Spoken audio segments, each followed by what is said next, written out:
Welcome to the Scientology Outside of the Church podcast. I'm Jonathan Burke, your host. The show is brought to you by the Advanced Org of the Great Plains. Tonight we have composer Jason Robba and Eddie Cairo as our special guests. The show is entitled Love and Rockets. So let's get down to business here. This is Love and Rockets, first episode of season 4. We're going to cover the interesting tale, a lot of which has been said on the internet about L. Ron Hubbard, Jack Parsons, and let's just say the subject of, Eddie, correct me if I'm wrong, or Jason too, Thelema, or better known as, when you guys go ahead and throw it out there. Oh, the OTO? Yeah, the OTO. It's sort of like this. Go ahead. Sorry to correct you, but it's sort of like the OTO is the organization that is most prominent in disseminating Thelema, and Thelema is the belief system. So I'm sure you can relate to that distinction being made. It is important for a lot of Thelemites who are not in the OTO, or who are no longer in the OTO, or in some other organization, to make that distinction. Okay, thank you. So let's start from the beginning. Where did all of this begin?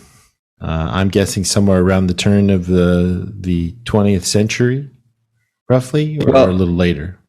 Well, it does depend exactly what you're talking about. If we're talking about Thelema specifically, I think the place to start with that would either be with Helena Blavatsky or with the Hermetic Order of the Golden Dawn. Which is around the later part of the 19th century. But if we're getting to the ultimate roots of all this stuff, that would go back thousands of years. So I don't know. It really depends which specifically you're asking about. Well, I think it was in the second Roots of Scientology, we got into Blavatsky pretty well, if I remember correctly, last season. Let's start where things started to get, where there was a fairly strong interest in the subject pre-Ron getting out of the Navy. Jason, you want to start? Yeah, okay.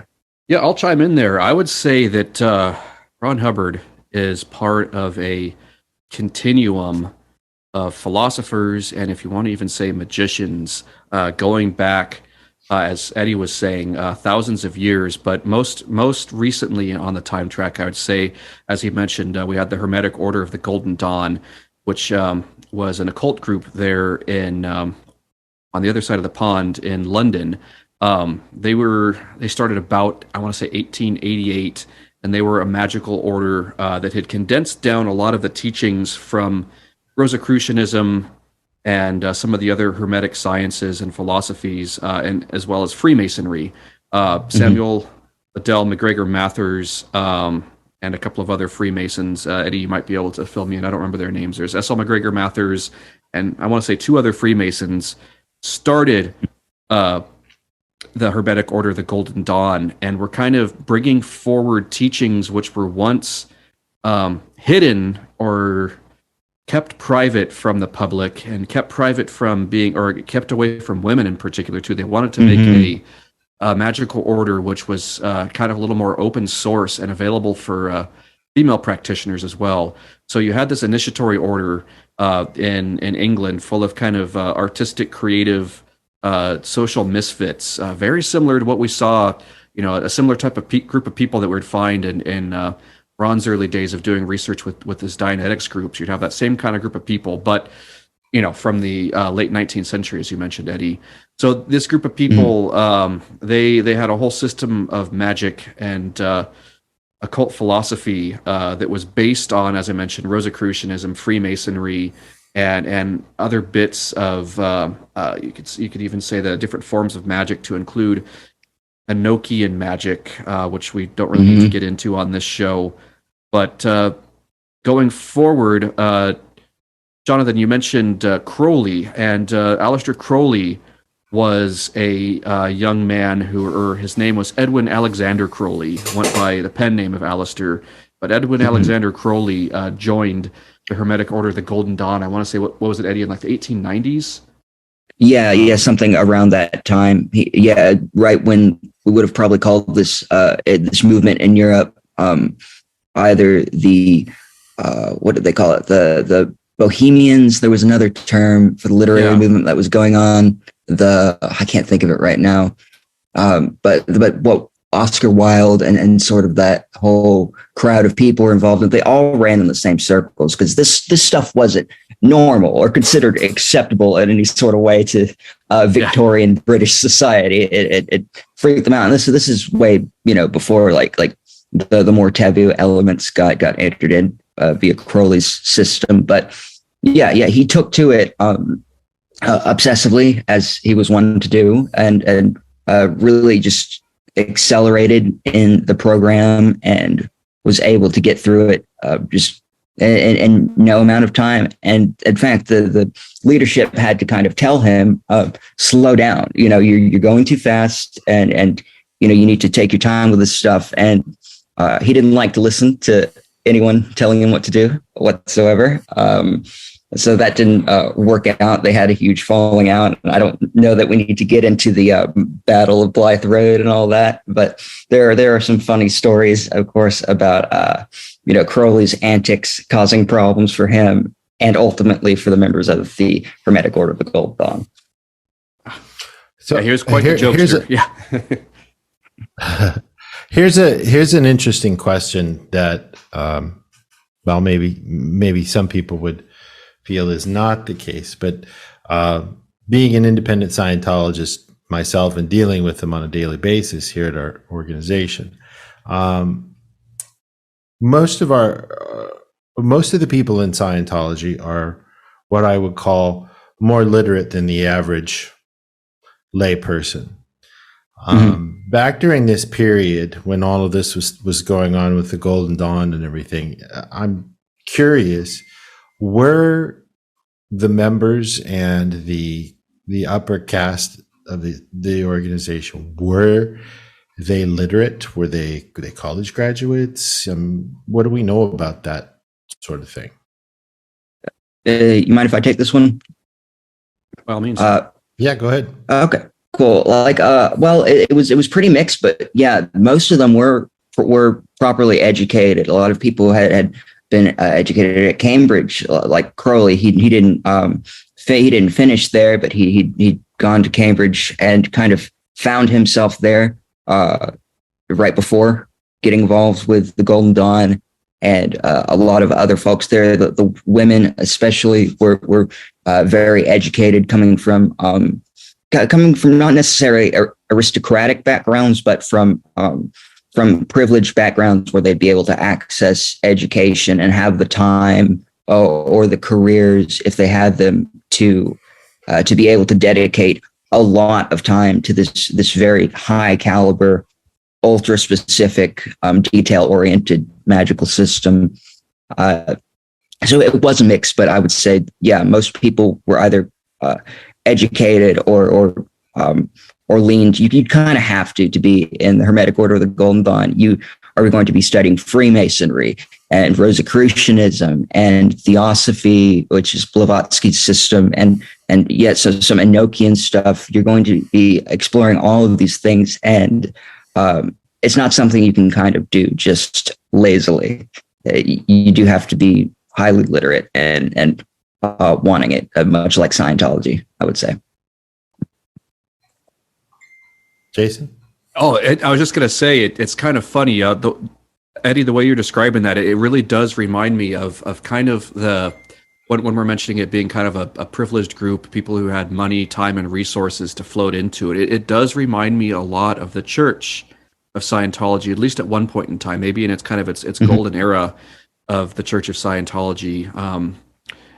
People who had a tremendous amount of money, the celebrities that were coming on lines back in the day, and even in present time, it's almost as if the Church of Scientology is a little bit of a dramatization of the group of people, the group of folks you'd have around in the original Hermetic Order, the Golden Dawn, before it had its split ups and there was the Holy Order of the Golden Dawn afterwards, and you know, things split up with Crowley taking his people over and starting Thelema. But its heyday there in the late 1880s. There's only probably maybe not even a decade there that I would say that was its heyday, but they did a lot in a tremendously short amount of time. They did a tremendous amount of stuff in a tremendously short amount of time.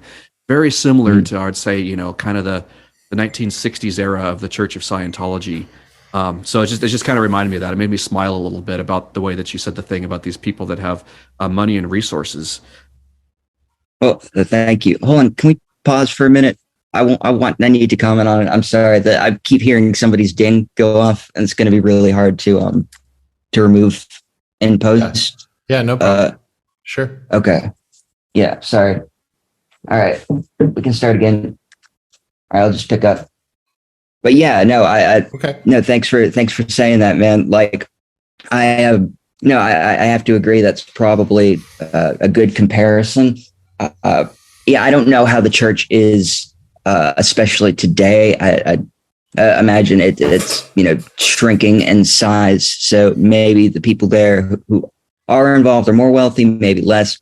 I don't know, but it is a very similar thing. You have to, at the very least, you have to have the time to be able to do it. And that's the same sort of thing for all of these magical systems. Maybe you don't necessarily need to be rich, but you need to be able to read a lot of stuff and practice a lot of stuff and spend a lot of time on this, whether in the Golden Dawn's headquarters, doing rituals and discussing with other people, or on your own time, reading and doing the rigid rituals that are required. And the thing about the Golden Dawn is it was, like I said, very, very specific. Like the color of your wand mattered a lot, that sort of stuff, which was not necessarily a thing in Thelema. Some people might disagree, but in the Golden Dawn, like, color is a huge part of it. All these correspondences you have to learn. Whereas with Crowley, he sort of began to introduce the idea that this is kind of something that is happening internally, not really externally. This is something that's happening inside. So you need to more convince yourself rather than care about all these little specifics. Yeah, well said. I would totally agree with that. That it was kind of like there was that there were so many layers of mysticism, x number of layers of mysticism on top. Arbitrary mysticism on top of the magic within the Hermetic Order of the Golden Dawn. And then here comes Crowley, who's an incredible scholar and able to kind of see, like you're saying, the essence of it's all within you. And he was able to strip off some of those layers of mysticism and arbitrary, very similar to, as we'll get to, what Hubbard was able to do, and strip off all the layers of mysticism. Absolutely. I have to agree, and we can get into that at some point too. What some of the things that were that have been cited by people, the few people who were in the know about Hubbard's Western esoteric tendencies, even into the early days of Dianetics and Scientology. Like he, as far as we know, he did continue to practice at least solitarily on his own time. But we don't have to talk about that now. I think that would be a good bit for later. But absolutely, no, he did consider that he had brought Crowley's simplified system even more simplified down. No rituals necessary, basically. So here's another question. At the time that was taking place, what were these people driving for? What was their goal with these practices and everything? And what was the end product of all of this? This would have been what in the where was it at its heyday before Crowley went to the U.S.? Approximately what time?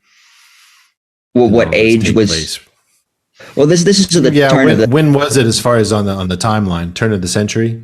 Yeah, it's like 1890s to early 1900s. Basically, maybe late 1880s at earliest. So yeah, like late Victorian England and early 1900s, I would say. Okay. I can give my answer to what they were doing, what the purpose of this was, and that's a new term that you might be learning, Jonathan, which is gnosis. And gnosis, it can be defined in many ways. It is by nature something that can't really be confirmed by anybody else. It is transcendent, and it literally means to know, in the same way that Scientology is knowing how to know. Gnosis means enlightenment, essentially, but it's beyond the Eastern concept of enlightenment. It's supposed to go a lot further. For instance, Carl Jung was the one who kind of distilled Gnosticism down, which is where the root of this stuff all goes back to, is the ancient Gnostics. He figured out that, instead of being like an oral tradition or something that's rooted in our psyche as a species, this is an ancient practice of revelation, transcendence, knowledge gaining, and reflection, just through the self, basically. I'd like to agree with. It's not so dissimilar in a lot of ways to. Oh, yeah, that's right. Go ahead. Oh no, continue, Jonathan. Go ahead, Jason. Yeah. Oh, okay. Well, I was going to say with Eddie, yeah, that's very similar to. Well, sorry, there's a comm lag here with Zoom. Yeah, the comm lag's pretty great tonight. But go ahead, that's fine. I can wait. Okay. So with Eddie, what you were saying, it's I would agree with your definitions of that, and just add one more thing to that, and it's as Crowley defined magic is causing change in conformity with will, as Hubbard would say, making a postulate and having it stick. These people back in the Hermetic Order, the Golden Dawn, were, as the maxim says, learning how to know thyself, learning how to know themselves, or in Scientological terms, knowing how to know. So they were the predecessors, what you were talking about with Gnosticism, of interknowingness. I would say that is a direct predecessor to Dianetics and Scientology, of knowing how to know, or going through the mind to know, and then being able to, ritual magic, to people who are unfamiliar with the term, as we're talking about these magical orders, is essentially postulating something into existence, and there are various forms and various flavors of how to get something to be postulated into existence. And one of the most effective ways of doing that is with a lot of Hubbard's work. But there were these other ways that people were doing in the Crowleyan era and in the Golden Dawn era that I would say, and this is my opinion, as most of this is my opinion of it, they were kind of implanting themselves or self-hypnotizing. There's a lot of that kind of, giving oneself an engram, so to speak, with the way that ritual magic works. So you're kind of programming the somatic mind, bypassing the reactive mind, and just going straight into implanting the somatic mind to mock something up for you. So that's my opinion about what a lot of ritual magic is. I have to agree. Absolutely. The hypnosis element is huge, and a lot of people find that to be a dirty or scary word, but that really is the gist of what's going on. Is you have to self-hypnotize. You have to self-program, and that is the basis of chaos magic. As you know, that's pretty much the whole foundation of it. But I think the adept magicians have known as much for hundreds of years now. Okay, very interesting. I learned something. Next, let's advance. Let's advance to roughly 1925. Where are things at 25 years later? Crowley is okay. Good. I wanted to go to before we even get to the 20s. Crowley, 1904, received.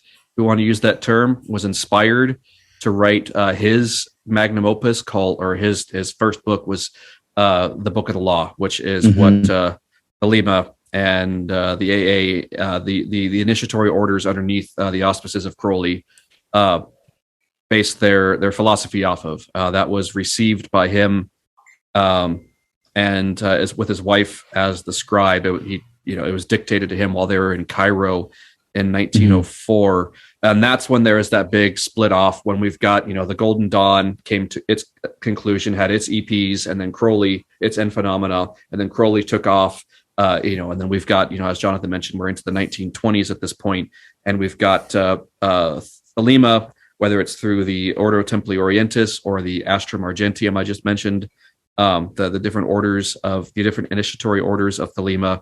You've got people practicing the rituals and practices that Crowley further developed on from the work of the Golden Dawn. As I mentioned earlier, that there was X number of layers of mysticism, and Crowley took off some of those layers of mysticism. And as you were saying, Eddie, starting to teach people that it's more what is within you. It's not the correspondences, which are kind of like an A equals A equals A reactive computation of identities. There's still a lot of identity thought there within Thelema, but there's less identities. It's not about, the colors of wands and the particular incense scent and the day of the week and the right astrological clock timing for a ritual. It's like, I realized, no, it's more of the mood that you get yourself into.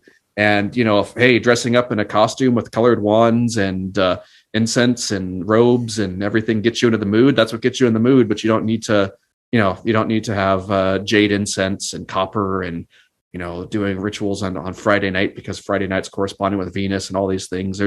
There were elements of that he carried forward, but it was more about the psychic charge, in magical terms, that you develop in order to make that postulate stick, and whether that's with the direct implantation, again, which is my opinion of what a lot of ritual magic is direct implantation, or casting beams out there onto someone or something or some space, some point in time, to cause change in conformity with will. So a direct postulate, going out there and occurring. So I think 1920s we've got this. We've got at this point in time, we've got a young L. Ron Hubbard. So 1920s, he's in his teen years. He's out there exploring the East, right, Eddie? Yeah. He should be mostly exploring the East. He'll be coming back at some point to finish high school, and then we'll be going off to do a bit of college in Washington, D.C., I think. But yeah, that's what he's doing at the time. He's not only studying like depth psychologists like Jung or Freud and stuff like Kaczynski, but he's also exploring the Eastern mysteries, Buddhism, and Taoism, and particularly the Dharmic religions as well. In the late 20s, his interest in Western mysticism starts to become a little more pronounced. And we don't have to get into that now, but what Crowley is doing in the 1920s is this is right after World War One. Between the world wars, World War One, he was depending on who you ask, either working as a spy for MI5 or MI6, or working as a traitor, just to piss people off and get a reaction. And honestly, it could have been either one. I'm not sure. I think he was a double agent. Yeah, he was absolutely a double agent, in my opinion. And some people will say that he got the U.S. into World War One. Yeah. No, I think he took credit for getting the United States into World War One, didn't he? Yeah. Yeah, he did. So he may have been working as a double agent for sure. Yeah. So Crowley has a drug case going on, and he is out of his inheritance for the first time, and he's like maybe in his late 30s now, and he's needing money. So he works at a German propaganda, World War I, the Kaiser newspaper, either as a spy or just out of desperation or to piss people off, maybe a little bit of all of the above. Yep. And but he's still doing lots and lots of magic, and the sex magic thing is becoming very pronounced at this time. It's becoming a really big part of that. So here's a question. Jason, you mentioned a little while ago the charge issue, and as you know, we look at charge showing up on a meter or a Wheatstone bridge circuit as well. I mean, it's one of the primary tenets that we use in modern day auditing. Where did this concept of charge generate from? And either one of you can take this question, or both, if you have different viewpoints on it. Please, chime in. Where did this come from?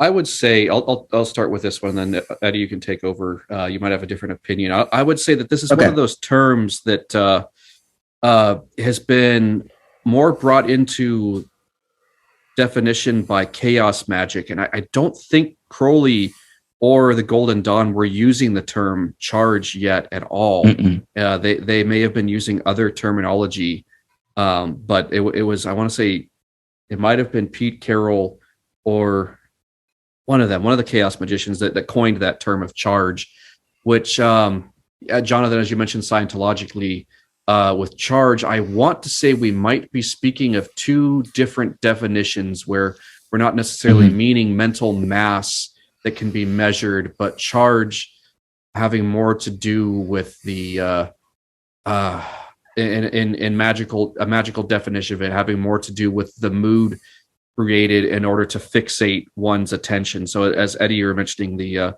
kind of hypnotic state that magicians can get themselves into to attenuate influences out of their life. So, keying out in Scientological terms, the everything, and just having their attention on this one pointed awareness of whatever it is that their will is. And then there's the implantation aspect of where there is, if we want to say Scientological charge, of there's a facsimile, a mental image picture of whatever the desired will is as it's been sigilized, a sigil being a symbol for something else. So a sigil can be a visual glyph, or it can be a talismanic object, a physical object that is a symbol that represents whatever that desire, that postulate is. And at that moment of when they're in ritual, they're making an implant into, I would say, the somatic mind, the body mind of whatever that is. And then, the body mind, the somatic mind ends up mocking that up. And I want to say that there are levels of the abilities that magicians have to mock up, to get mock-ups out there. And some of it is through direct implantation. And then I want to say that there are magicians out there who can, by postulate, they don't need to implant themselves. They can postulate things into existence. And I want to say that's what Crowley was doing. He wasn't necessarily needing to implant himself. I want to say that that's probably what initiates and people who are new to magic, they go through the first stages of implanting themselves, and they realize that then they somehow eventually learn how to make a postulate stick. But it gets real messy, and that's why I think a lot of magicians it does. Yeah, and that's why I think a lot of magicians end up going crazy. Crowley included, to an extent, because they end up implanting themselves. And any time when something goes against free will and self-determinism like that, and you've got something running on an automaticity, that stuff can blow up in your face real bad. So anyway, I'll let you take over, Eddie. No, I think you nailed it pretty succinctly. I do have some other theories, some extra stuff. Like, I'm thinking that charge wasn't really it wasn't really a term in the same way, or a concept in quite the same way, because it was a different philosophy, a much different philosophy, and what they were attempting to do. I mean, there was some stuff about dealing with your trauma and that sort of thing, but that really wasn't the focus at all, like it is in Hubbard's system. What Crowley and the other magicians before him did know was that if you're self-implanting, if you are self-programming, you're going to want to use whatever are the strongest tools in your tool belt. And whether that's like physical pain or emotional pain or emotional pleasure or physical pleasure, like they were always trying to find the next quickest thing to create that charge, to get a result. And I do think that's what messed Crowley up in the long term. Like his predilections towards substance abuse definitely were a factor. He was trying to experiment with things like opioids and cocaine, which really don't have any value or much value, not to say any, but much value as a magical, assistant or whatever. This was pre-LSD and all that sort of stuff. So now he attempted that stuff that messed him up. And I think that his going kind of hyper individualistic with his sex magic as well definitely caused a lot of hearts to be broken and a lot of bridges to be burned. Okay. So how long from 25 to let's say another 15 years roughly, because Hubbard said that he started working on Dianetics the early vestiges of Dianetics as early as 1929. Mm-hmm. Let's start there, just because that's a good jumping off point for the beginning of Dianetics. And what paths are crossing around this period of the late 20s, stock market crash going on? We're facing things going on in Germany after the First World War. Where's mm-hmm. Hubbard? Where's Crowley? Where is all of this? What streams are crossing? Would you like to go first? Sure. Okay, so at this point, we've got Ron Hubbard. I want to say he's a glider pilot in the Marine Corps Reserves at this point, right? That was either the early 30s, late 20s. So let's see, he was born in 1911, 1929. That makes him about 18 years old. So at about this point, we've got him. He's gone to the Far East at this point. We've got Crowley, who is he's in the UK. He'd earlier been in Tunisia and spent some time in Paris. There was the Paris working and all that. But he's returned to London at this point. Yeah. And so we've got Ron's in the Marine Corps Reserve flying gliders. And there's a story that about Ron having a mystical experience where he describes a woman who appears on the wing of his glider whenever he's in trouble, a woman with flaming red hair who appears on the wing of his glider and helps him out of any dangerous situation that he's in. And I want to say he refers to her as the Empress. And this is one of the first things that you hear about with Hubbard's connection to the Western magical tradition, and especially once he ends up later on getting his lines, coming on lines with the OTO in Southern California with Jack Parsons. He eventually talks about the Empress in fuller extent when he and Jack Parsons become friends. But coming back on the track a little bit, he's having his mystical experiences. He hasn't had the dental operation yet where he's been blown out of body, but he's learned about hypnotism from the East. And then at this point, I mentioned Jack Parsons, who is another American who was born 1913, I want to say. So he's a couple of years younger than Ron, and is another mystic and magician. And at this point, he is in high school playing around with rockets, explosives, and making these first little rockets that he's been reading about in his pulp science fiction stories. And we've got Ron at the same time. He's flying gliders, and he's also writing science fiction. So there's this. As we as 21st century modern people think of science fiction as a genre of literature, but in television and film, but in that era, science fiction was almost more of a mystical tradition, and had a lot more of a we want to say like religious or spiritual connotation to it.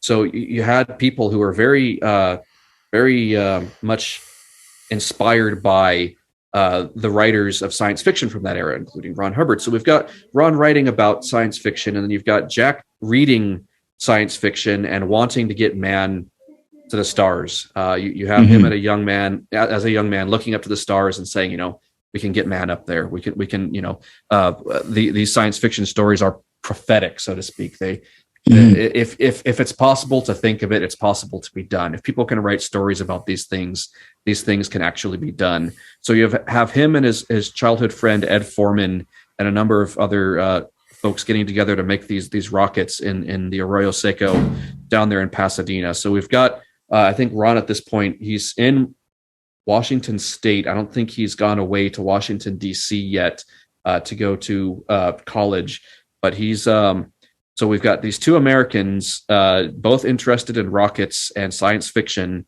And then we've got Crowley, who's returned kind of to his magical retirement there in London. Mm-hmm. Very true. And I want to comment on what you were saying there about about sci-fi being more of a mystical, almost religious tradition at that time. Absolutely true, because science fiction, or some would call it science fantasy at the time, there was another interchangeable term that was used then. There wasn't really the distinction now that separates those two. They were pretty much used as synonyms. It kept being an occurrence where sci-fi was predicting actual events and inventions and things that were really happening in the world of science. So there was this like air in the milieu of sci-fi writers and fans and just people dedicated to the community of, we're on the cutting edge, and anything that we can think of will be done eventually, and it's just a matter of time before this and this happens. So it felt like literally the sky was the limit. Like there was no cap on what could be done and what could happen. So it's pretty, I would say, disingenuous when people kind of laugh at the sci-fi thing, because it did not have the same connotations back then as it does now at all. It just didn't. So let's take a little bit of a side rail here for a minute. And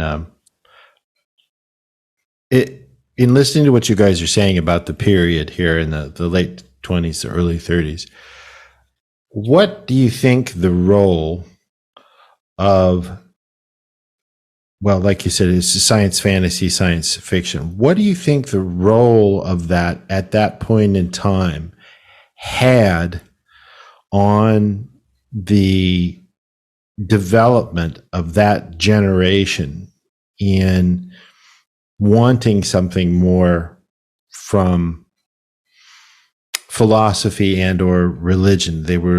Was it causing them, was it fanning the fires to find something else? And 1950 Dianetics was released because LRH was a writer, and mm-hmm. At the same time, by 1950, Jack had already founded JPL mm-hmm. and been cast out. Mm-hmm. Do you think that science fiction itself, not just Hubbard, but there was a golden era of science fiction and pulp fiction around mm-hmm. that time? Do you think that it was as a major player, both of you? Do you think it was a major player in changing the direction of philosophy at the time? If you want to know my opinion on it, I think this is kind of a chicken or the egg question, to be completely real with you, because what year did the Roswell incident happen? 1947. I mean, there were other things that had happened before then that were similar, and that changed the collective conscious and the ethos just in a huge way. I mean, people suddenly had these questions that could not be easily answered by their pastors, and we see this explosion of new religious movements, either of the mystical variety or of what we'd classify as UFO religions, or both. And it happened just as a huge spike. I mean, there were a few in the decades before then, but then the 1940s, 1950s, it just hits its apex. Jason, did you have anything you wanted to add? Yeah, I would also like to say too that taking a more Ron Hubbard philosophy to this, he's talked about the whole track before, and that civilizations kind of run on a cycle. And I think at that point in time, once science fiction is making its way into the collective consciousness of mankind, I'm going to borrow a Captain Bill Robertson term and say there was a remembering. Yeah, there was a remembering of past track experiences where we've been up in the stars before. I'm of the philosophy too that the moon has been walked on before by humankind, that we've colonized other planets, and Earth is not where the human species originated from. This might be an outpost, and it might be some place that is a gas station along the way, so to speak, in the galactic order of things. But we've been to the stars before, and like Hubbard, he's talked about before in many lectures, and the history of man, there are a cycle of civilizations, and I'm not going to give anything confidential out here, but say that we were remembering bits of space opera and dramatizing, using a Scientological term, or mocking up these previous cycles that we've been through before. There might have been environmental, social, political restimulators that were coming about through the Industrial Revolution, and then coming out of the Industrial Revolution, where we had these steam trains and the way that cars were designed, the clothing that men and women were wearing, especially the men's clothing with suits and ties and fedora hats. There's some trackiness up there for humankind, where things were starting to get restimulated. So I think people, as artists always are, regardless if they're artists of today's era, tomorrow's era, or yesterday's era, artists have an ability to see facsimiles of what has been, what is, and what will become. And especially that has been and will become, there's whatever restimulators were there present for the artists, the writers, the composers, the playwrights. They were picking up, especially these science fiction, science fantasy, as you mentioned, Eddie. These writers were picking up on stories of stuff that we've done before, that maybe some of these writers have done or experienced in different incarnations in the past, when we were a spacefaring people. Ron talked about in the Milestone 1 lectures the different types of propulsion engines that he would be able to make these propulsion engines now, or then in 1950. Yeah, I think those were 53. Jonathan, is that when the Milestone 1? 50, 51, 52. 51, 52. So back in the early 1950s, Ron had recall from past track experiences with different types of propulsion engines for a spacefaring civilization. And he's not the only one. I'm sure Jack Parsons is one of his comrades from a previous incarnation, previous civilization, going way back. Somebody on the same path as him. And these writers were able to pick up on these facsimiles of stuff on the whole track, because just coming out of the Industrial Revolution, mankind was on this exponential curve of progress with physical technology, spiritual technology, mental technology. The different technologies were growing, and there's a lot of things in our industrial civilization that are restimulative on the whole track. Yeah, I'm in total agreement. Yeah, and I would like to add that I think this kind of brings the whole conversation back to the subject or idea of gnosis, like we were saying earlier. Like suddenly we've got this explosion of gnosis in a way that we haven't before, that perhaps our ancestors had, but really didn't have the context for it. And we're calling them gods and chariots and this and that, but we perhaps have more context for now. That sort of thing. I do think that's what happened. Is suddenly there was just this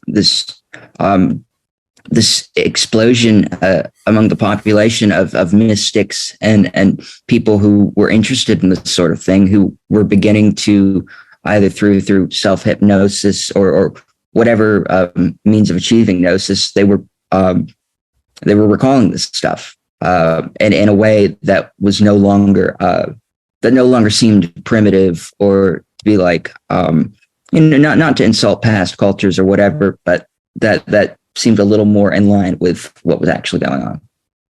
That's my opinion, anyway. So it would be safer to say that the science fiction of the late 20s, early 30s was sort of tickling the ivories of the whole track piano, and people were hearing notes and going, "That sounds familiar." Yeah, Yes. I like the way you put that. Yeah. A fair analog. So, has there been any citations where Jack Parsons had read any of Ron Hubbard's his pulp science fiction, and when they met in California, it was sort of a, "Hey, I've read your science fiction. Hey, I heard you build rockets," and building like that occurred, that they hadn't crossed paths, but they knew of each other. I think so. I don't know to what extent Parsons knew of Hubbard outside of his writings. He definitely was a fan because he was part of the local science fiction fan clubs in Pasadena and the Los Angeles greater area. And I know that Hubbard had heard of Parsons, had been hearing of him for a minute because the people of Pasadena were scandalized by what was going on at the parsonage. And what Jack Parsons was doing was opening up his mansion. Like, suddenly he's being bankrolled by the United States military, right? He's got it good now, and he is wanting to share this with interesting people. So he's saying, "Hey, I will, for very, very cheap, I will house artists, bohemians, writers, occultists, magicians, mystics, whatever. If you're cool, come here. If you're a beatnik, or if you're just on the bohemian side a little bit, come stay with me. These are the people I want to fill my gigantic mansion with." And Hubbard knocks on the door, having seen the ad, and Parsons immediately took to him and took him in. That was what year was this? It's like around 1947, I would say. Okay. Jason, you wanted to say? I was going to say, yeah, there's a lot of very interesting things that happened on the track there between the late 30s into the 40s through the war, when we have Lieutenant L. Ron Hubbard of the United States Navy and all of his interesting things that he did while he was commanded a Corvette, and him having his out of body experience while he was under surgery. So we want to go into those things now. This is where things start to get real interesting. Well, we should. I do want to say, right before he went into the Navy and joined the fight, World War II, for the Allies, he'd already been starting his involvement with the Western mystery tradition, and the earliest confirmed by documentation records we have of that is his involvement with Amorc, which is also known as the Rosicrucian Order, the Ancient Mystical Order of the Rosy Cross, however you want to pronounce it. Got a few different ways of saying that, but that's what what Amorc is, the Rosicrucian Order. He was involved right before he signed up for the war and was enlisted as an officer through his political affiliations in Montana.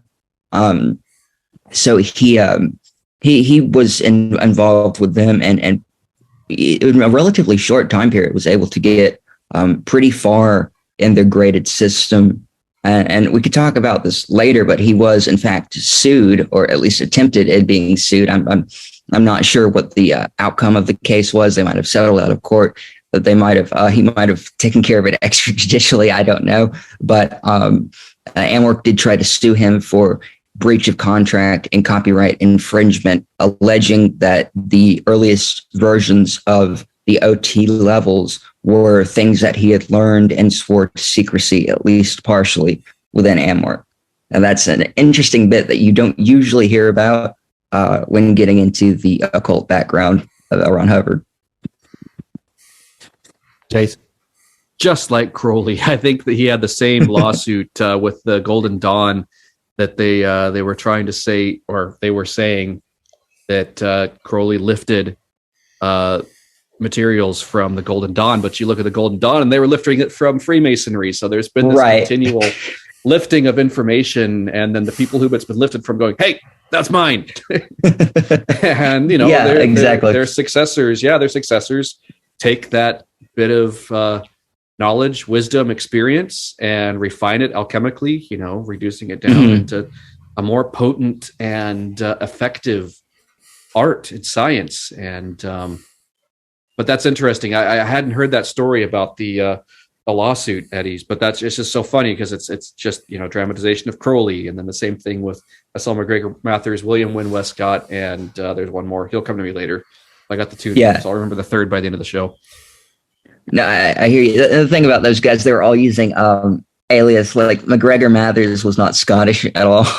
Right, but the Hermetic Order of the Golden Dawn is so funny because they were so into the Scottish thing. Even Crowley showing up in his Highland garb to have the confrontation.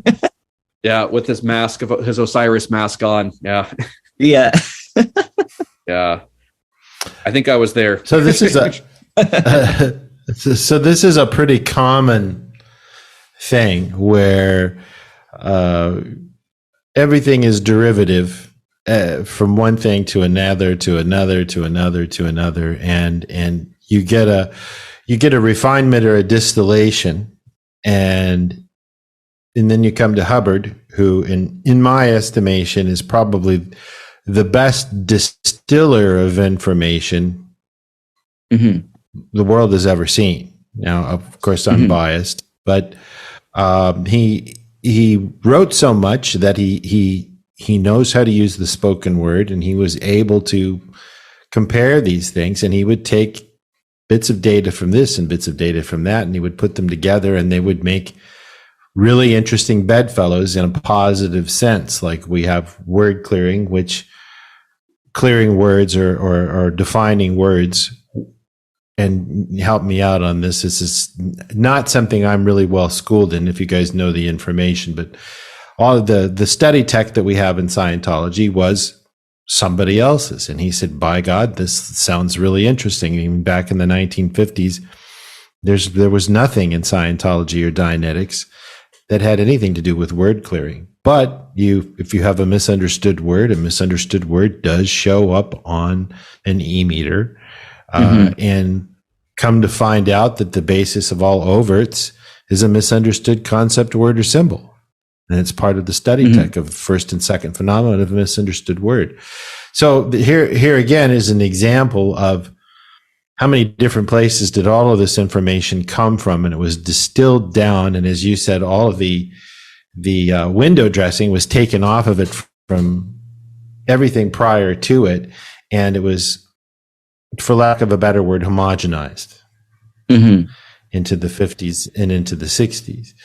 So my next question is, where did all of this really start to get interesting? And let's jump from the early 30s into where it gets interesting. And we're running into about an hour. So we've got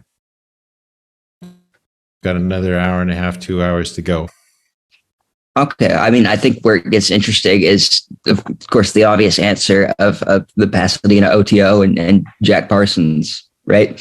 I mean, it doesn't start at its peak with the Babylon working. That was later.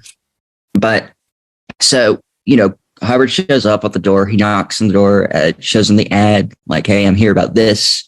I want to be one of your cool roommates. You're into artists and writers and stuff. I'm a writer, and I've heard about your mysticism, and I think everything you're doing here is really cool. I'd like to be a part of it. And Parsons took a liking to him immediately, and the things he was writing to Crowley, to the elderly great beast back home back in Crowley's home in a boarding house in London. He was saying things like, I love this guy. He's taking an interest to magic. He's a natural at it. But he would always end it with something like, he's going to take over my order. he's trying to take over my organization. But he didn't see that as a bad thing necessarily. I think he thought it was healthy competition. But there was definitely a weird dynamic going on. Jason? Yeah, and I'll just back it up just a little bit. I want to mention Hubbard when he was getting out of the Navy, or excuse me, when he was concluding his term of duty in the Navy at the end of, as World War II was ending. He had that exodontistry surgery where he was put under nitrous oxide, as he always talks about in many of his lectures. And he was exteriorized during that surgery. And I think his story is that he ended up out of body, exterior, up in space, looking down and realizing that, you can separate the thetan from the body and mind. And with his abilities already, with perception, with exterior perception, I think that helped him, kicked him up a notch with his ability to research as he was exterior from his case at that point. I think that was like a turning point for him, where after that surgery, it was like, that's it. He was able to exteriorize himself out of something. Eddie, you mentioned earlier, Crowley using substances, where even Ron has talked about, sometimes there can be a chemical key out. I think he mentions marijuana being a chemical key out, alcohol not being very effective at this, but I think he mentions that there are certain substances that can be used as a key out. And there are other ways of keying things out and, going beyond your case. And I think that this surgery he had helped key something out, and he was able to, like I mentioned, kick things up a notch with his research. He had written Excalibur. Jonathan, was that 1930, late 1930s, right, when he wrote his first draft of Excalibur? Yeah, it was late 1938 or something. Yeah. 38. Yeah, that sounds right. I think it's 37, 38. Yeah, so somewhere over those couple of years, he wrote his manuscript that it's called Excalibur, and I think that by the time he was concluded his term in active duty as an officer, and he's there in Pasadena at the parsonage, he's had these tremendous, if you want to call them mystical or magical experiences, or experiences going exterior, where as Parsons told Crowley, Hubbard is the most thelemic person I've ever met, and the two of them hit it off, as you're mentioning, Eddie, just immediately. But there's also this tension there that at that point in time, Jack had left his wife for his wife's younger sister. Yes. And this girl, Sarah Northrup, as soon as Ron shows up, is addicted to Ron. And Ron's living there. There's no rooms left at the parsonage. So Ron's out front. I think it's out front in his trailer. And Sarah, they called her Betty, is out there sleeping in Ron's trailer now. So there's this just this third partying going on between Parsons and Hubbard, but they're also fencing and doing ritual magic together. We talked about Enochian earlier, and I don't want to go too in depth into what that is, but with Enochian magic, you're using visual perception outside of body is the best way I describe that. Would you call it that, Eddie? Just the ability to. Yeah, I would. I think that's an accurate description, and the caveat emptor with Enochian is that you do not fuck with that.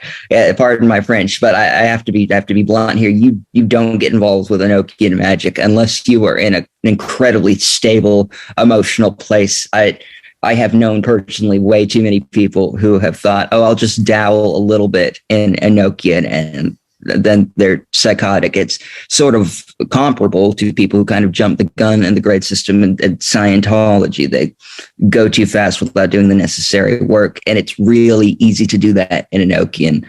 But at the parsonage, it was kind of a free for all. Obviously, I mean they were just before their time with the hippie mentality and philosophy of free love and all that, and that was causing problems, of course. But then there's the substance abuse, and just there's the weird dynamics of everybody there, and then everyone's also using whatever magical system just kind of laissez-faire without any kind of heedlessly, I would say, was what was happening. They and I think they were right, but they just were not going about it the right way. They thought they were on the front line of science and magic at the same time, and that this is going to advance the human race. And this is a through line in science in general, especially the science areas of Jack Parsons, like just aeronautics and space travel and that sort of thing, and astrophysics. There's a consistent occult element that seems to continue even to this day. So yeah, that is what I think was going on there. People were being a little bit rash. They were getting a little bit ahead of themselves, and I think Crowley kind of saw that because he had that same folly of youth when he was younger. I also wanted to put in another very interesting thing here that I mentioned Ron Hubbard as a lieutenant in the United States Navy. He had also been an intelligence officer as his MOS within the Navy. And again, this is something that's opinion, and there are people that will agree with this, people that will disagree with it. I'm pretty sure that the Ron Hubbard may have been a operative of naval intelligence and or the CIA to develop a technology to counter the effects of brainwashing and hypnotism. This is where this is where things get really interesting, because at this era we've got MK Ultra, or pain drug hypnosis, as Ron Hubbard called it, was something that the intelligence community was aware of in the United States. And this is the Korean War era, end of World War II, beginning of the Korean War era, where we had troops that were coming back messed up psychologically and spiritually, who've been brainwashed, for lack of better terms. So I think, just as Ron talks about, if you're going to create the atom bomb, if a group is going to create an atom bomb, they also need to put funding and research into creating the defense against an atom bomb. So if the United States and the different governments are working with mind control, you also need to develop a defense against mind control. So in my opinion, again, this is purely Jason Robba, my opinion, that maybe Ron Hubbard was contracted to create a defense and possibly offense. Mostly, I would say, in my opinion, that he was there to create the defense against mind control, hypnotism, MK Ultra. While that project was declassified eventually, MK Ultra and all of its sub projects and its predecessors with Bluebird and Artichoke from the 1950s, and MK Chatter. Yeah, that term. Yeah, Chatter. I think that possibly Ron may have been contracted to go to the parsonage, or he of his own free will as an intelligence officer said, there's something there with Jack Parsons that needs to be researched. Because as with any order, whenever people are making waves in either breaking through the shackles that the controllers of this planet, the controllers of this sector of the universe have, there is always a big spotlight that comes right in on whomever is busting those shackles open. And you had the Hermetic Order, the Golden Dawn, you had Blavatsky, you had all these occult orders were infiltrated by the various intelligence communities. And some of those intelligence communities were there to keep things in order, to make sure things were going good. Not all intelligence operatives who infiltrate a group are there for the purposes of destroying that group. There are some intelligence officers who are within groups to keep that thing going for the better. Now, where I'm getting with this is, so say Hubbard was there to develop and learn something from Parsons and Crowley, from, to further tack on to his research that he already had done in the East, what he already knew about hypnotism, what he'd already experimented on himself, what he'd experimented on with his early PCs.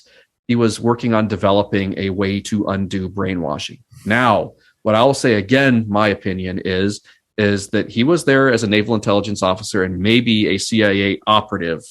I think there was also another infiltrator in that group and people might hate me for saying this, and I think that was Major Grady McMurtry, United States Army, who was there to derail everything that was going on and may have been the one who ultimately led to the third partying, the squirreliness that you're talking about, Eddie, where, in Scientological terms, if Jack's supposed to be there kind of CSing everything, Jack's not really doing that. And everybody's just, willy-nilly, making all these, errors as magicians, the same way that, you'd have a bunch of auditors out there, if they had a bad CS, would be making all these mistakes.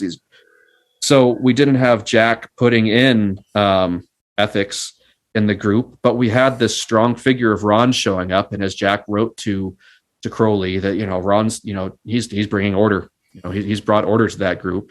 He's the most sober one out of all of them. And so we've got Grady McMurtry there. And before we go into the 1950s, I want to say that he was put there possibly as, he was Army intel, but I think just like within any intelligence apparatus, there are agents within there who belong to, we'll just call them the controllers, whatever we want to call them. I'll refer to them as the controllers. And I think he was running under orders of them. And he was the one who was sent into that group to disperse it. Again, that's my opinion, but it would make sense because effectively, I'm jumping the gun here a little bit, but effectively he was the one that dispersed the OTO. Effectively, after, he showed up and started taking over things, Jack died. Jack was killed. Yes. Ron and Jack had their falling out. I know I'm jumping the gun a little bit, but going into the 50s, but even in the 1940s, they're the late 40s.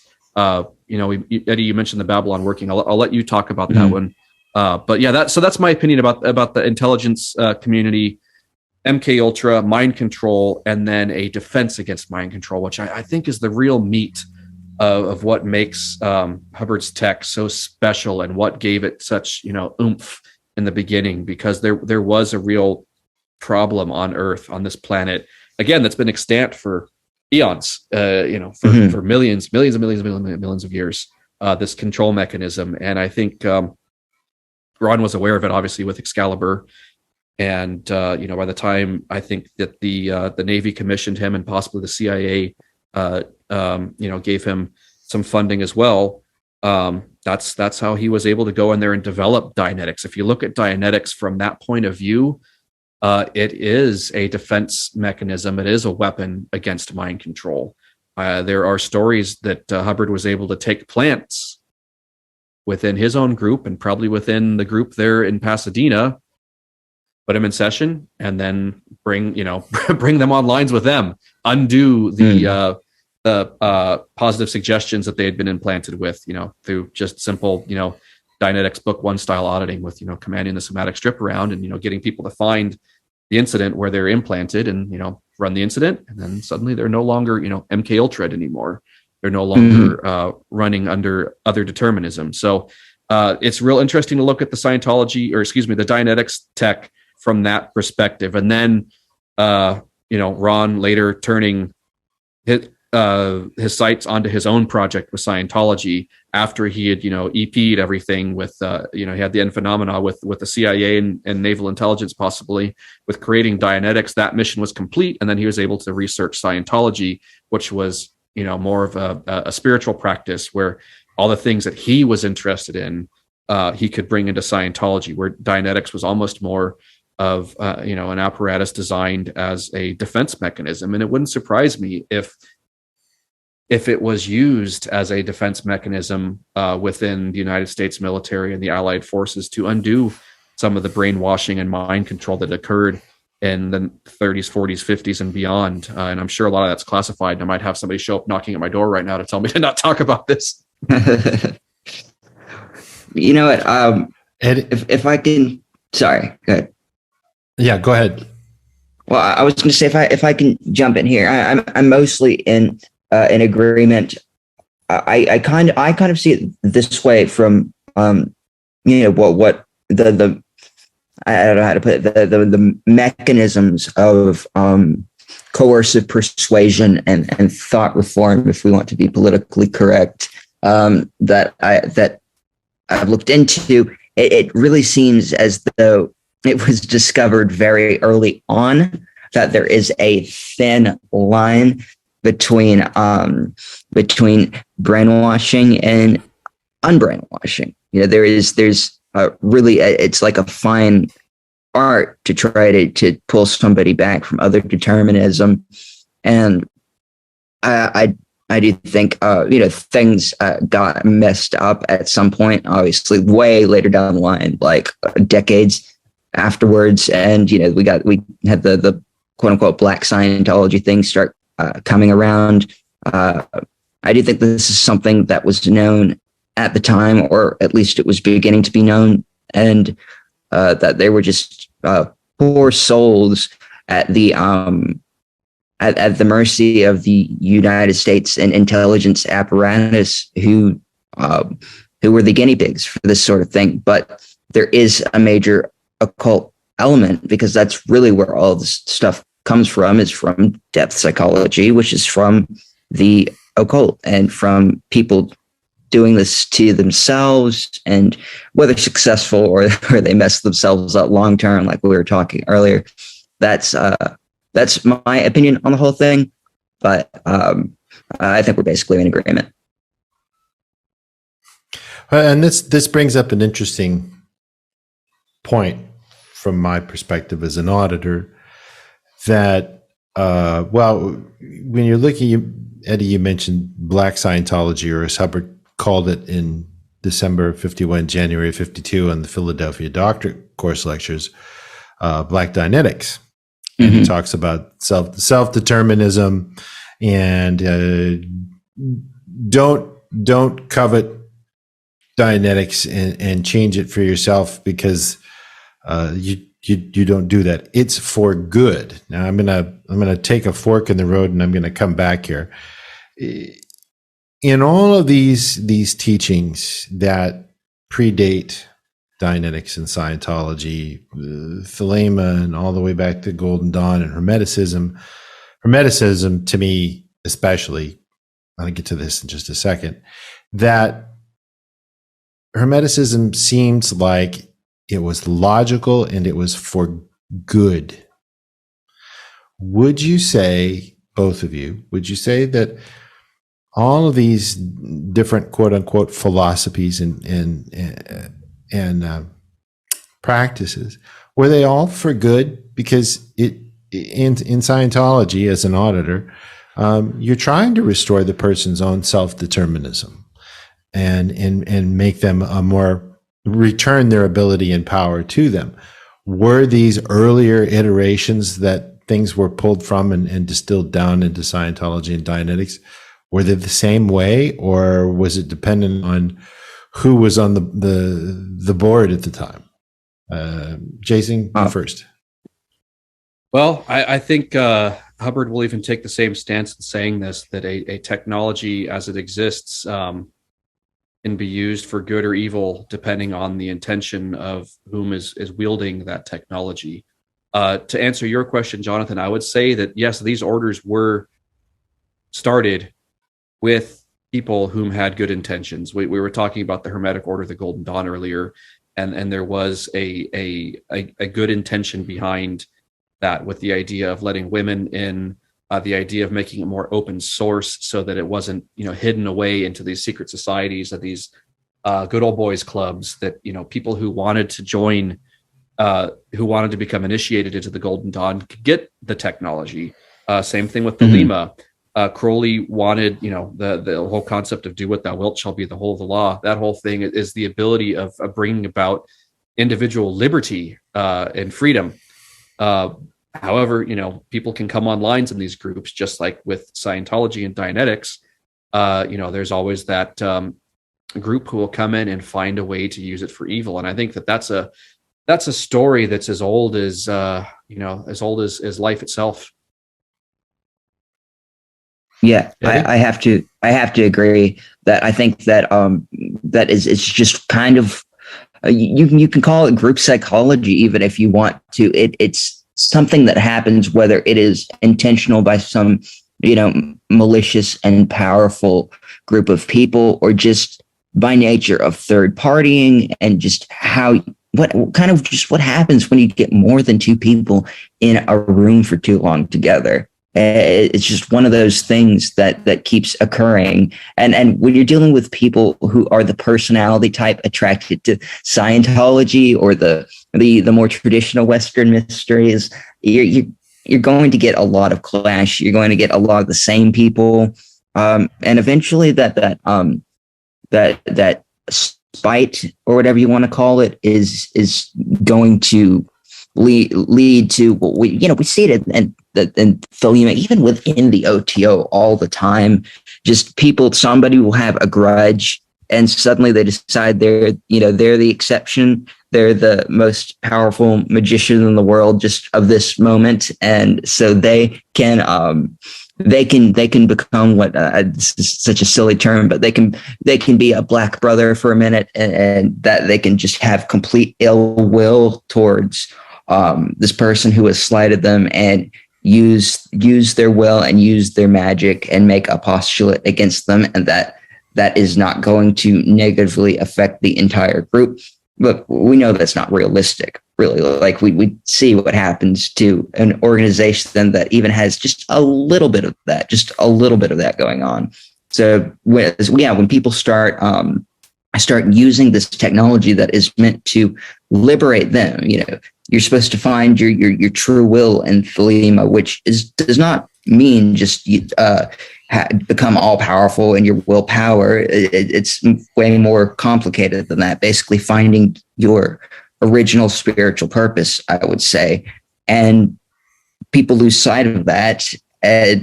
Shit gets messed up. Pardon my French again, but yeah, it's really easy to fall into that trap, and it happens to every technology. I really can't think of any exception at all. Jason, did you want to add something to that? Yes, and I would like to say it's in the end, when we come down to it on a big picture, it's a games condition. If if in order to have white magicians, there have to be black magicians, right? Every game it has its freedoms, barriers, and purposes, right? And I somehow tend to think that when we start creating these technologies, you've got people out there who are doing work to bring about the freedom of mankind, and we can't help but mock up the black pieces on the board too. So we have a games condition, because with total freedom, where there's no enslavers, there's no controllers, we're just sitting around holding hands and singing Kumbaya. As beings, we get really bored, and we're going to start mocking something up.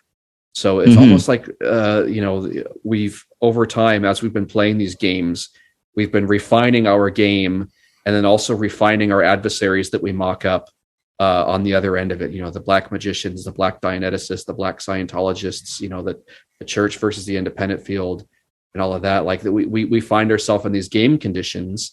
And with we're talking about the intelligence community. It's like there's a whole game within that of agents and double agents and everything, that it really is a games condition, and it's a good game in the end. All games are aberrative, but as far as players in this universe that we all exist in and agree is real, it's a pretty high-toned game. When the game that we're playing is about freeing people. In order to free people, there has to be, I hate to say it, and this might come across strange, but there has to be someone there doing the unfreeing, doing the dirty of it. And whether we mock them up, again, it's like you said, the chicken or the egg kind of thing. Who was here first, the black magicians or the white magicians? Does there need to be something to free people from before somebody can start freeing up people? Probably. I bet the way it probably works. I bet we evolve a certain point on the track. Once we get to a certain point, we collectively mock up our problem of whatever it is, whatever magnitude of problem that needs to be. And then, the Thetans, who are players who are big enough to solve that problem, find their way, into, solving that problem, and they dismantle it. And then, a bigger problem arises someplace else. And we're like, ooh, there's our next target. Those of us who are playing this game on this level, it's much more fun and rewarding to play a game of freeing beings than it is, playing the game of some of the other lower aberrative games that we find. They're all aberrative, but some of the lower games that might not be as interesting to us. There are beings here who are content with the normal life, the normie life. Just playing the game on that level, and that's totally fine with them, and that's totally fine with us. And then there are people who want higher and bigger games with a bigger scope, I should say, than that. And one of the biggest scopes I think we can look at the game of this agreed upon universe is the enslavement and unenslavement game. It's probably the biggest game in this universe. And so to answer your question, Jonathan, I think that might be what's going on here from my point of view. Again, just my opinion. Mm-hmm. Well, Hubbard mentions freedom from and freedom to frequently, and that there's a freedom from, you're either seeking freedom to do something or freedom from something to go then do something else to do. And as both of you were mentioning earlier, that later on in the 62, 63, Hubbard would develop the technology of goals, problems, mass, which has to do with, who or what would oppose a certain valence. And then it goes back and forth. So you've got a lion tamer, and then you've got a circus owner, and it goes up or up or down, depending on your viewpoint, dwindling spiral as freedom from, freedom to playing these games. And in the larger picture, if you want to look at in the history of the physical universe, you're dealing with these civilizations that have these problems of, ultimately at the end of the day, too damn much life. There's too much life around here, and we need to enslave some people so they're not going around creating too much stuff, because when they create in this universe, they leave a mess behind, and now it's harder for the civilization itself to create. So you implant them. And the reason why I ask this question is that what these philosophies were trying to do, is to free beings, or did they have any clue? As opposed to where, I'm not saying Scientology has all of the answers, but has a lot more answers than I've seen anywhere else, without any of the dross that you see in these earlier concepts. What say ye? I think so. I as far as I can tell, it truly is that all of these orders and systems were trying to free people. And they weren't all quite as individualistic as Thelema and Scientology, but they all had the common thread of wanting people to know themselves and wanting people to find their true spiritual purpose that was completely existing outside of their past traumas, things they've got their attention on, their addictions, anything like that. They wanted people to free themselves. Yes, they wanted people to be able to achieve enlightenment. And this is an interesting path to go down. The goal of Thelema, ultimately going beyond the basics of true will and all that stuff, is to, I won't use all the terminology and stuff, I'll just explain it simply, is to be able to have some control between lifetimes, and to be able to control when you come back and how and that sort of thing. And that's a lot like Scientology. So I would say, yes, absolutely. It's different than a lot of the Eastern religions, and the West, you're not just stopping at enlightenment for this lifetime. It's supposed to last and echo on lifetime after lifetime after lifetime, ideally, if you've completed the great work, as they call it.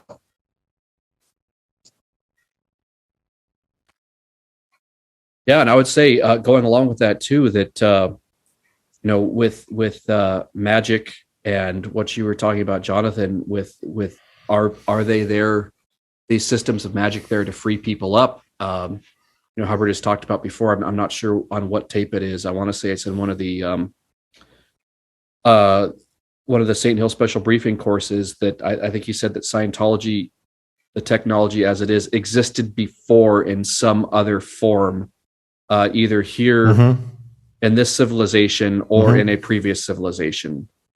So I want to say that bits and pieces of that tech that Hubbard put together as Dianetics and Scientology have been passed down through the whole track, and people have picked up bits and pieces of that along the way they've picked up bits and pieces of R6 along the way, and used it. And some of these people find it and they have the best of intention while they begin developing something with it, developing a way to free people up. And then along the way, they run into, some reactive mind stuff that puts them off purpose and might make them, Eddie, as you mentioned, takes somebody and turns them into a black brother, a black magician, somebody who's who has, the intention of doing harm rather than good. So I think we run into that a lot with the magical tradition, more than we do, or maybe as much as we do nowadays with Scientology. But there are bits of, reactive mind that have been passed down, and people have thought of those bits of the reactive mind as ways of solving a problem, not realizing that they're playing with plutonium or. Well, and this brings us to the question, and kind of to come full circle on this. Based on my experience with the technology, both in applying it to others, using it, applying it myself, and in my studies, it's very, very, very apparent to me that for all of the words written, all of the research that's put into those words that Hubbard spent doing this work, that his intents in the balance of it were for the greatest good for man. It wasn't well, if you want to make good money, start a religion. I mean, that's just everywhere on the internet that he said that. And it's completely taken out of context, which, is to be expected on planet Earth. But it seems to me that at some point, if he was an agent, he came to realize that there was something more to this. Would you both agree that at some point there was a turning point where he said goodbye to the covert ops guys and said, "I'm going to take this my way"? Yeah. I want to say that I think he wanted to be his own boss. He didn't want to be doing this for some other person and by their rules. And, to be honest, frankly, I really don't care that he said that. I can imagine myself in the same position, making that joke a few times after a few too many drinks or whatever, and later it coming back to bite me. I don't really mind. That's how I see it. Yeah, and I would say too, I agree with that, Eddie, and also with Jonathan, what you're saying with the covert ops. I want to say that not all of the players in the covert ops community are on the evil side. I want to say that there are people in the intelligence community, within the CIA, within naval intelligence, who do have the best interest for mankind, and maybe those organizations were started with the best interest for mankind. And some of them, just like Scientology, Dianetics, the OTO, and Golden Dawn, and all the other orders that have ever existed on this planet and anywhere in this universe, have been infiltrated and used as a weapon. But I want to say that in that era, there were people at the top of those organizations within the CIA and within, or I guess at that time there's not the OSA, the OSS, that their intentions were pro-survival for mankind. And it wasn't until maybe OSS was turned into the CIA. I don't remember what year that was in. I don't know if either of you know what year that switch was, if it was right after the war or sometime in the following years. But I think perhaps Hubbard, by the time Jack Parsons had been killed, his good friend had been killed off. He had seen some stuff occur there. He'd probably seen enough in the military to know, yeah, there are some black terminals at the top of those organizations. And if he was on a contract, he would know that continuing forward past anywhere beyond the end phenomena of that contract, he would be, going in a direction that he did not want to go in. And that's why I think he split off and, created Scientology. That was more something that he wanted to do, where he could look at, again, separating the thetan from the body, that it's not all just physiological, mental stuff. He wanted to take it the next level. And so I think that's the way that went. I think that he got the Navy or the CIA or the OSS, whomever it was, got what they needed from Hubbard, and it was used for good. And, if any of it was used for black purposes, that may or may not have occurred. I don't know. But going forward, when he had his own problems that he ran into with the original Dianetics Institute in Kansas City, right, Jonathan? It's actually 3 hours down the road in Wichita. Yeah, Wichita. Where he lost the rights to Dianetics, and that was one of the things that I was going to bring up next. Is it's very apparent to me that. Hello. I'm sorry. Damn it! I think we lost the connection. Yeah. Oh, we can hear you. Okay. Oh, there you are. Okay. One of the things that it's very apparent to me is that when he lost the rights to the board of directors at that very first Dianetics Foundation in Wichita, he just said, "All right, that's fine. You take that ball. I'll blow up another ball, and I'll keep rolling." And he started Scientology. He published Science of Survival, and he moved on. And it wasn't but less than 2 years later that he got the rights back to Dianetics. And he mentions this many times throughout the 50s and into the early 60s, that it was poor old Dianetics. That's the expression that he uses. And then, you get into the 70s and you see what happened with the remote viewing and Ingo Swann. And Ingo Swann was, presented in advanced magazines and things like that as, one of the premier OTs and everything. And then off he goes and he takes the data. And a few years later, they're purportedly teleporting people from Long Island and using this technology to have people exteriorize and find out where this machine needs to teleport people, so they're not putting them into a stone wall somewhere on Mars. So they got what they wanted. There's obviously they got what they wanted, and it was infiltrated on more than one opportunity throughout the whole period. And I think that they saw him as, we'll just let little Ronnie go ahead and do what he wants. And whenever we want anything that he's come up with, why, we'll send somebody in and we'll just take it. And this happens time and time again. Like you say, throughout history, there's always somebody that infiltrates and walks off with the eggs from the chickens or the golden goose.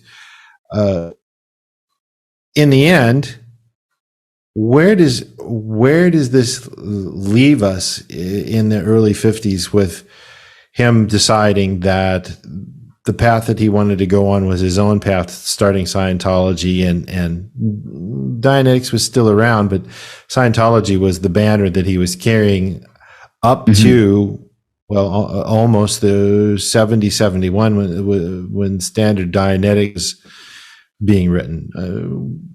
Where do we go from here with all of the things that he learned and what was applied from what he did before Dianetics?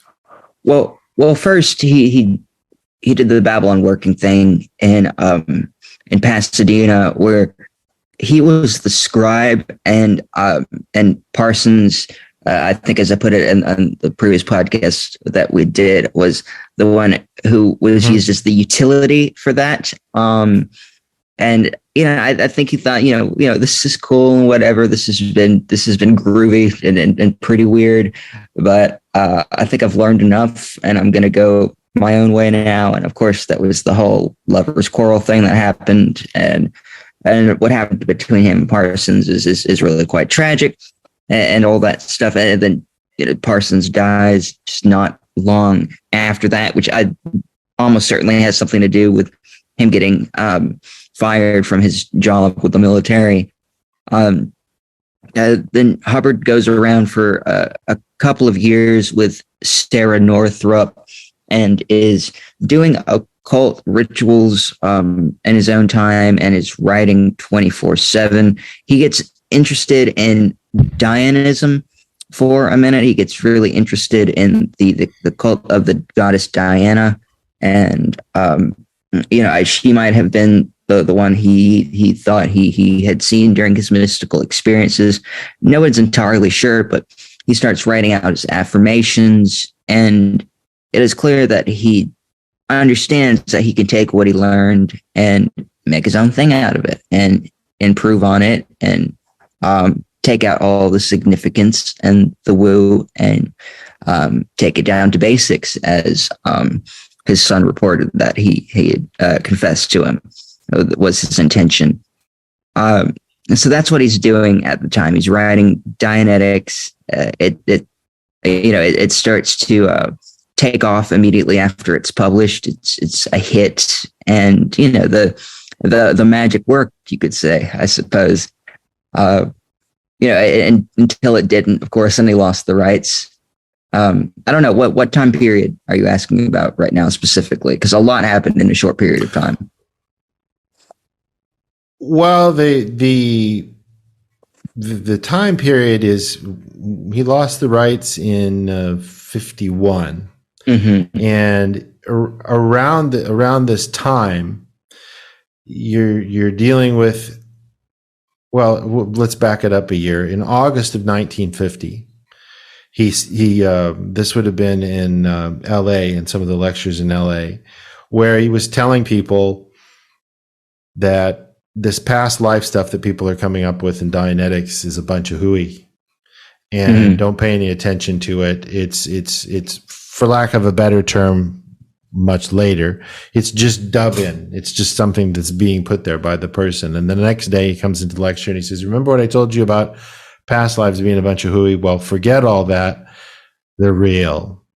Mm-hmm. And that's one of the things that, I don't know, there's just so many mile markers where in the things that I've read that he said, for the most part, it's everything that he said. I'm rather distrusting on a lot of the things that people say. Call me provincial, but it seems to me that at some point he started to realize, hey, I've got something here. This goes beyond the things I did with Jack. This goes beyond the things I learned in the Far East. All of this stuff, and he started. It turned in and morphed into something other than what he really anticipated it, and it was, by God, Virginia, I think we've got something here. And that's when everything changed. That's the way that it seems to me. How do you guys see it? Lightning in a bottle, man. He realized he had something. Yeah, I do think it was the result of him finessing and heuristically trying to make his own current, his own magical paradigm, and it came to fruition, and he realized he had done it. Yeah, exactly. It's that eureka moment, I would also say too that as David Mayo put it in one of the tapes in the early 80s, that Hubbard had an ability, and some people have an ability to do something, and they develop a process, or they develop a technology they themselves can do, and then the key to it is being able to turn it into, how do you teach that to somebody? And Ron, from a very early year, had tremendous ability. I think he was born with tremendous ability and had the abilities to do a lot of the processes that got developed into Dianetics and Scientology. and throughout, the 30s, 40s, and 50s, from Excalibur up to Dianetics, Modern Science of Mental Health, and beyond, he was able to take what he intuitively or inherently knew how to do, whether it was from a past track experience, like you were talking about, Eddie, where, thelemically taking, your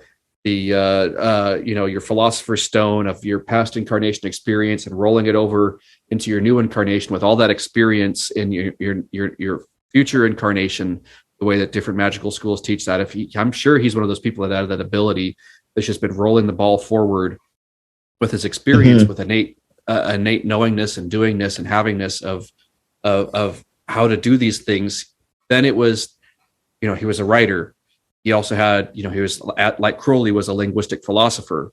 So he was able to take what he knew how to do and spin it at the right angle to write Dianetics, Modern Science of Mental Health, which, looking at it linguistically, reads a lot like a technical manual, like a training manual in the military, but also colored with a, mid 20th century, kind of 1940s, 1950s vernacular. It's like, if you look at it, it's like something Ron knew how to do. He took, this tremendously large thing that he knew how to do and boxed it into something that could be used as a product and successfully exported to work in a limited fashion to what he innately knew how to do himself. And then going forward was what, he already had this tremendous ability. He was able to reduce that down into words and processes that he was able to further develop.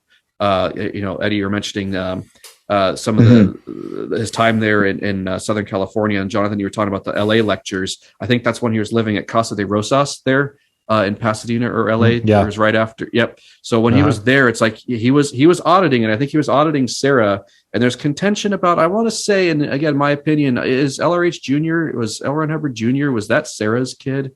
I know that they say that was someone else's kid. I know, but it was.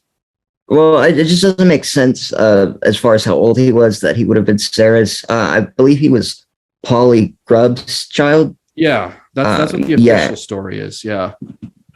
But either way, I know that Nibs is a divisive figure, and he sounded hella crazy back in the 80s and wherever time period where he was going on shows and trying to tell people this stuff, and they were like, what the hell are you talking about, dude? Like, get out of here. It was just kind of salacious, but nobody really took it seriously. His memoir was recently pulled out of hiding partially. I think that the church eventually bought his silence. And I think it is probably true with a lot of embellishment, some of the things he was saying. But he does report that Hubbard's, how do I put it, his interpretation of Thelema continued to influence and direct and guide him greatly throughout at least the first couple decades of Dianetics and early Scientology. And if you disagree with that, that's totally cool. But it was quite revelatory to me reading and hearing the bit of the memoir that has been released. Yeah, that's interesting. And I brought him up because I don't know if we want to go here. We could edit this part out, but if you want to, but I think I may have run into his reincarnation here in the last few years, LRH Jr.'s reincarnation. I think he just got the junior part wrong, and I think he claimed himself to be the original. Who would that have been? It's very possible. I think Jonathan knows what I'm talking about, and we don't have to go here. God. Yeah, sorry. He who shall not be named. Yeah, if you look at them side by side, if you look at their pictures and overlay them on top of each other in Photoshop or something, whoa! Sorry, I'm picturing it now, and you're right, and that is a funny image. Bubbles from Trailer Park Boys. Yes, yeah, they both look like Bubbles from Trailer Park Boys. But no, he was right. I think, in my opinion, again, I think he is that name. Just Junior.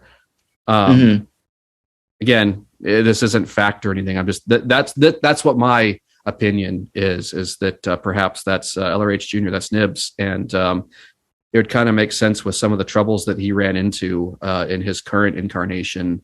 And I wish the guy the best. And if he is LRH Jr., he might be able to have some cognitions there and like get his life in a positive direction again. And again, I wish no one anything but the best, especially him. I think that perhaps we were talking about mind control and everything earlier. Somebody might have done a little bad things to him, both Junior and yeah. Well, one way or another, I not about that the current incarnation or this other guy, because I can't really comment on that. That's your personal notes, and I'm just not sure about it. But with regarding Nibs in particular, one way or another, the cold hard truth of the matter is that he went through a lot and that he was traumatized and he had a very difficult life, but that he also, much like his father, was a brilliant writer and was very hard-headed and was going to always take the road of being vindicated if he could. Ultimately, that's not how things turned out. I don't think we want to read anything from that, do we? That's probably too salacious, isn't it? Yeah, probably. I mean, we can either confirm or deny because of it's a lot of strange things happen around with Scientology and Scientologists. A lot of things, inexplicable things happen. Things take a hard left turn. Yeah, things take a hard left turn. And if nothing else, they're pretty damn interesting. I'll say that much, the way things happen. And I'm a firm believer, despite the kitschiness of it, that everything happens for a reason. And I agree with Hubbard on the fact that there's no such thing as a coincidence, because we are the captains of our fate and we are the masters of our soul, to borrow from famous words. But ultimately, in the end, where, like what you were saying, Eddie, as far as that he didn't stray too far from some of the thelemic concepts. But I would also have to say, I would think that both of you would agree with me. And my wife Lisa recently read quite a bit of this. That oh no, not again. If you look at the Scientology Act, you can see that there are a lot of similarities to a lot of the Hermetic principles in there. Not to mention, but to mention a lot of things from Gautama Siddhartha as well, and that they're somewhat of a blend of the greatest hits that came before. Would you agree on that? I would. And there's some stuff that I would love to talk about that I just don't think this is the appropriate medium. Stuff involving the very esoteric nature of the first, some of the bits of the first higher levels and stuff. I'm not going to get into all of that, but I will nod to the fact that that was referenced by name. Buddhism and Tibetan Buddhism in particular, and as well as some stuff that we would call left-hand path, very left-hand path stuff. If I think the two of you might know what I'm hinting at, but he did do that. He pulled from both the East and the West and kind of mixed it into a greatest hits. That's a perfect way of putting it. Yeah, and distilled it down and. I've found that the axioms, the logics, the cues, the Dianetic axioms, all I agree with them. I've found them to be true, and in delivering them to people and introducing people to them that I've found that these things really do work. When it comes to universes, for example, and all of the work that was done with universe processing, creative processing on the Philadelphia doctorate course. If we can here for a little bit, as much as you guys know about this, I don't want to get too specific and blow people out of the water, but these different types of processes and things like that came across in the 50s. I mean, you're looking at a body of work in his lectures where he traveled the globe doing these different processes. Do you see the watermarks from the thelemic viewpoint in other viewpoints in creative processing and universe processing and all of the other things? I mean, that of which that you do know. Jason, you first. Yeah, and I have to say I'm not familiar enough with the tech enough to give a solid answer on this right now. My first indication, if we were in session, would be yes. Yeah, Eddie, I think so. Like, I'm not going to get super complex into it either, but yeah, I absolutely think that's the case, and I really think that it is all kind of aiming at the same stuff to different levels of effectiveness. I think that Scientology being more scientific oriented might be a more streamlined process. I do also think that there are certain personality types who kind of crave the significance and need the woo and need to be wearing a hood and waving a wand, and they just love that stuff. But to other people, like, let's just get on with it, right?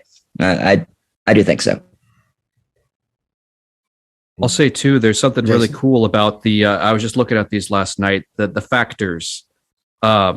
That there's something incredibly esoteric about the factors, and again the cues too after the factors, and even the axioms, as you're saying, Jonathan. But especially the factors, just about highest to cause an effect, and postulate space and time and points in space, all of that. To me, it looks like Hubbard was looking at a very esoteric principle, and saying, how do I see this in LRH terms? How do I make this into, him taking those concepts on a very esoteric level and making them into Scientology and putting them into 0 to infinity and then putting them into 88008.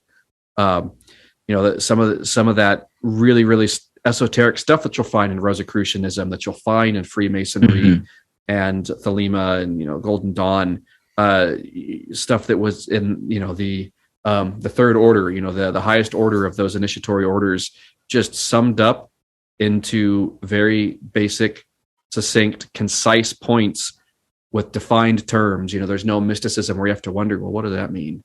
Like Jonathan, you were talking about earlier, word clearing. That's the biggest problem, I think, with a lot of magic and mysticism, is there are so many undefined terms and the possibility for misunderstood words and concepts. When you're dealing with mythology, when you're dealing with the woo, as you're talking about, Eddie, somebody, not defining what a particular concept is in a ritual could be, you're dealing with napalm and frag grenades and landmines when you're stepping on these things. And if they're undefined terms that people are using when they're going into these states of awareness. But you take Hubbard, who can look at these concepts and narrow them down into his own vernacular that he used for Scientology and Dianetics, in terms that he used on a consistent basis throughout all of his books and throughout all of his writings, throughout all the policy letters and bulletins and everything, being able to take those concepts from previous technologies and just write them out so simply, with no fluff,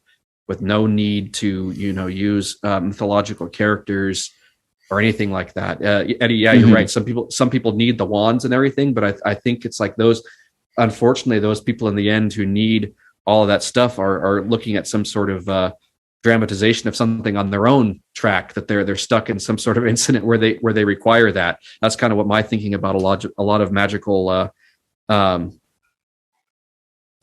practices have been here in recent time for me, as I've kind of gone from the ritual side of things back into Scientology again, seeing like, oh, there was a point on my track where I was playing games like that, and there were some incidents that I could probably run out that have got me holding on to stuff from the Golden Dawn era, for instance. From that, I don't think I was necessarily there, but I was doing things in 2 incarnations ago, similar to what they were doing there in the Isis Urania Lodge in London. Yeah. I've got track with that. So like a year ago, I was having stuff come up that, were Golden Dawn dramatizations where I wanted, to make the wands and everything. I'm like, oh, the reason why is I've got some charge on that. There's something bypass. I had some bypass charge on the Golden Dawn and on Thelema, and then like coming through that and realizing like, oh, the whatever rituals that I partook in those past incarnations, there's still stuff laid onto this one because of that.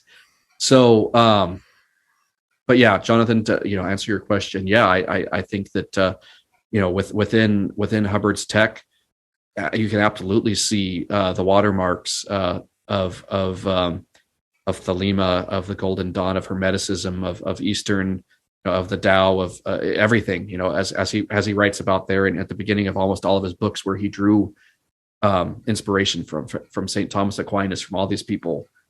You could probably say I was talking about the factors. Those are probably what Genesis. I'm not super familiar with the Bible, but the Genesis is one where they say the thing about "let there be light," right? Mm-hmm. Yeah, so I think that the factors are like Hubbard's version of Genesis, written in LRH words. No, I think you're right. And there is life, there is light, and there is energy, and just leave it at that, for various reasons. We'll get into that later, sort of a thing. Yeah. It's just left at that. Well, but it's good enough at the time because all of the other stuff surrounding it is so juicy and makes sense. Eddie, you want to say something? I wanted to comment on something that Jason said, and that I'm in agreement about the people who have something on the significance, and they really just want to go back and relive that and do that. Oh man, I've got to paint all these foreign symbols on this part of the swan, and then it's got to be blue over here, and I got to have my cup and my magical dagger, and make sure I'm saying this in the exact right kind of intonation. All that stuff really probably does come from past life sort of things. But if that is the case, it logically follows that such can also be the case with Scientology as well. I mean, Scientology, the church, I suppose, but even the Friesen to an extent has an aesthetic. We really can't deny that it has its own design and its own consistent costumes to an extent, and its technology, and it's all Art Deco and that sort of thing. It very well could be the same thing happening there. I don't think it's immune from it, even if it works. Mm-hmm. Yeah, I would agree. Think what's it in Fundamentals of Thought? That idea that you reincarnate into the world that you created.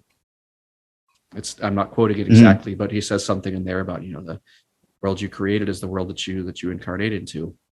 So people who've gone on a certain path, have created that path, they end up following through into future games on that path again. We lose Jonathan. Yeah. Oh no, there he is. Okay. Yeah, I'm here. Okay. Well, gentlemen, I greatly appreciate the time that we spent together this afternoon for you, this evening for me. It's midnight here, and I want to wrap this up and bring it to a close. Is there, as we say in an auditing session, is there anything you care to say or ask before I end this podcast? I wanted to run something by Jason. I found out from I actually spoke with Phil Hine just the other day about Scientology, and he told me something that I was not aware of, which is that somebody named Ray Sherman, who is as he put it, a co-founder of the what is it? Ray Sherwin with a W. Yeah. Wait, Ray Sherwin was as you put it, a co-founder of the Chaos Current and was a former Scientologist. He claims that one time he showed him his e-meter and put him on it and showed him how it worked when he was around his house at one point. I just wasn't sure if you were aware of that or not, because I wasn't until like 3 days ago. Yeah, I'm aware of that, both noetically, unverified personal gnosis, as you're talking about, and also too, we've got a copy of Book of Results upstairs, where I think it's in chapter 2. He talks about Scientology very briefly, and some of his word choices in there. You can pick up a Hubbard writing style very, very, very easily when you read a copy of Book of Results. It's like, oh, this guy's a Scientologist. But him. And I would say Pete Carroll too may have been a Scientologist, or may have, taken a comm course or read a few of Hubbard's books. There's something about those guys in the early Chaos current that there's something very Scientological. I think he even uses matter, and he uses matter, energy, space, and time, but I think he says it backwards: time, space, energy, and matter. So I was like, okay, this guy's a Scientologist too. Right. So and I think No, I'm sorry to interrupt. It's just a funny little aside. Very early on into my exploring in Scientology, I'd kind of got the gist of chaos magic, and I thought, oh well, this is a perfect temporary belief system. It didn't end up being so temporary, but I completely utilized it in a chaos magic way, and it sort of. It just sort of struck me that this is kind of the same thing. I don't know if they came to it organically, independent of each other, which came first either way, but it's kind of the same stuff, just in a completely different language. Yeah.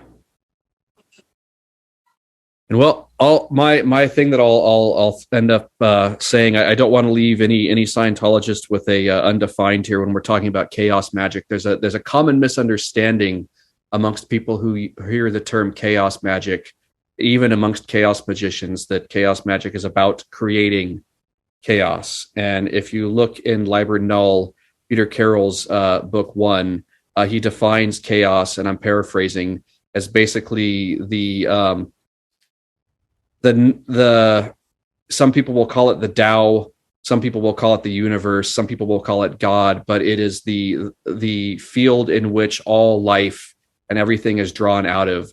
So the way that we talk about bringing order out of chaos, chaos magic is about tapping in to the chaos of the randomity of everything and bringing order out of it. There is I think a deliberate misuse of that term out there, especially within certain social media groups, to say that chaos magicians create chaos, go out there and cause chaos, cause disorder and mayhem. It's like some of the Discordian movement of the late 90s.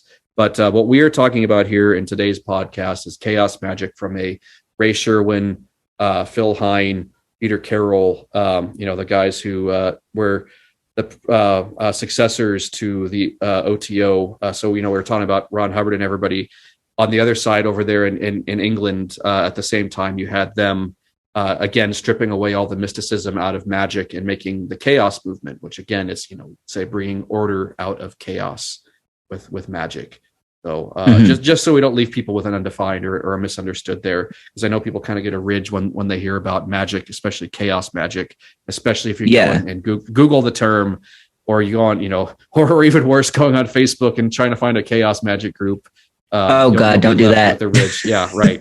So if you want to learn about it, you can find a PDF of the Book of Results by Ray Sherwin, and it's real thin, again, Hubbard style, where it's 80 pages, 60 pages, where you can read it in an afternoon, and where everything is defined. He doesn't use any mysticism. He defines everything as it goes, and there's a glossary of terms and everything. So that, or Liber Null, LIBERNULL. Yeah. And I'd recommend for people who are very, very new to mysticism in general, Condensed Chaos, if they're going to read anything and have not really jumped into this kind of area before. Yeah, we hit all three of them: Liber Null, Condensed Chaos, and Book of Results. That's all of them. Right. Book ones. Yeah. Yeah. Well, in closing, to our listeners, the purpose of this podcast is to basically get different viewpoints from different areas, and that we're not condoning and we're not vilifying anything or anyone. It's just history is far stranger than one would ever think, and that the old adage of the people that write the history books are not the ones who lost the war. And when you have a homogenized history of L. Ron Hubbard that is put out there by the corporate Church of Scientology, it's really hard to see through what was really going on. I feel it dehumanizes him. What they did to his legacy. Well, thank you very much, guys, and we'll see everybody next week on the Scientology Outside of the Church podcast. Take care.